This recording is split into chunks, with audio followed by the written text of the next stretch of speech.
to 100 millimetres of rain. Some places will entirely dodge the downpours, though, and stay dry. Meanwhile, for Australia, an upper area of low pressure responsible for these widespread showers here. The weather on the cool side for central and western areas of Australia, close to average in the east, with just a shower or two coming in from the sea on brisk easterly winds. Bye for now.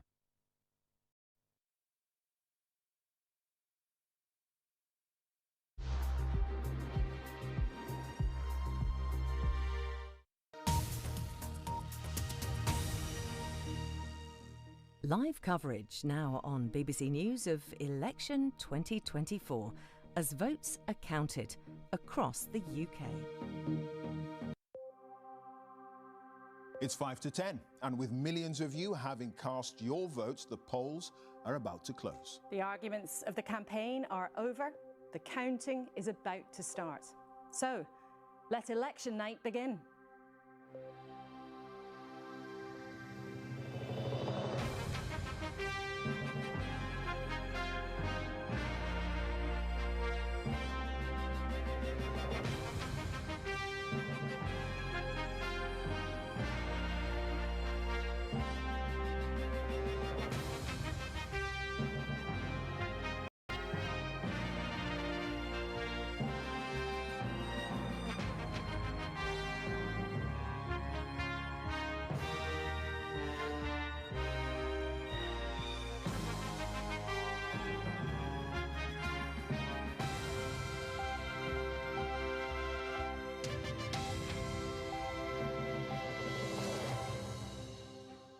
A very good evening to you. Welcome to our election night studio, your destination for unrivaled coverage over the next 10 hours as we discover whom you've chosen to walk through that famous door in Downing Street. Last time round, Boris Johnson was Prime Minister. Jeremy Corbyn led the Labour Party. We were still in the European Union and no one had heard of coronavirus. Today, of course, the political landscape is very different and the leaders of all the main parties have changed. Sir Keir Starmer cast his vote this morning. Only 4 Labour leaders have ever been elected Prime Minister. Has he done enough to seal the deal with the British people? And can he lead Labour to its first victory in nearly 20 years? Rishi Sunak is the 5th Tory Prime Minister in quick succession.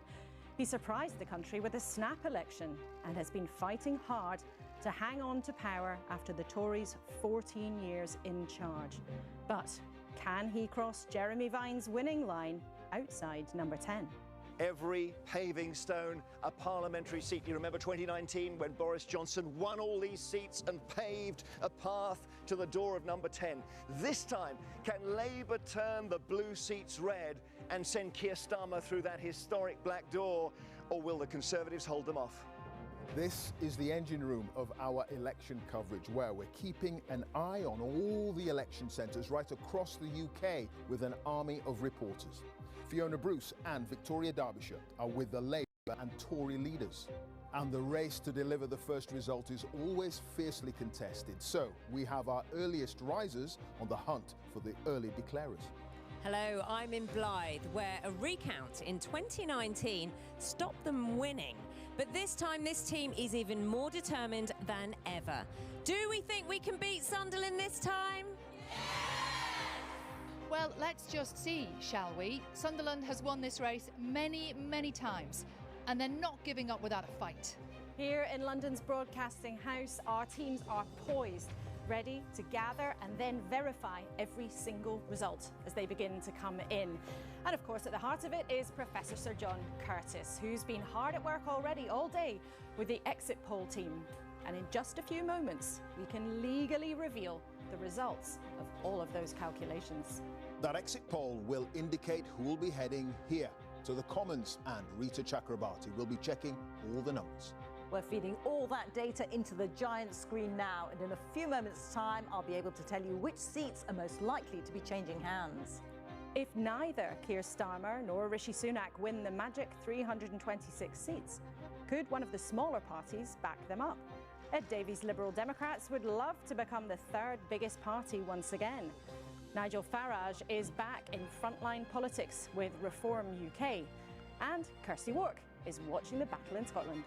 I'm here in Glasgow, where we're expecting a night of high drama, with politicians using the results in Scotland to argue for or against independence. I'll be joined by the country's senior politicians, advisors and commentators to react to the big stories right through the night. Ready for an avalanche of information and reaction? Our political editor, Chris Mason, is with us here in the studio. So, we're seconds away from 10 o'clock and the exit poll, a first indication of how the night might unfold. More than 20,000 people took part on behalf of the BBC, ITV News and Sky in this first July election since 1945. 326 seats are needed to win. So, here we go.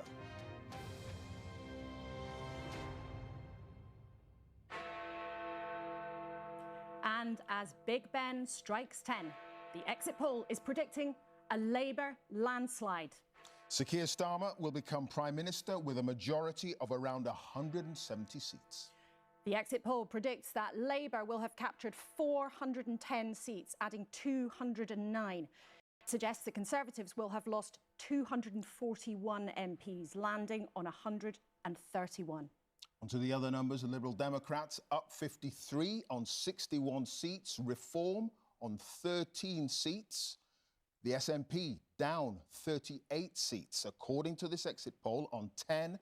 Plaid Cymru are on 4, they're up 2, and the Greens are up 1 on 2.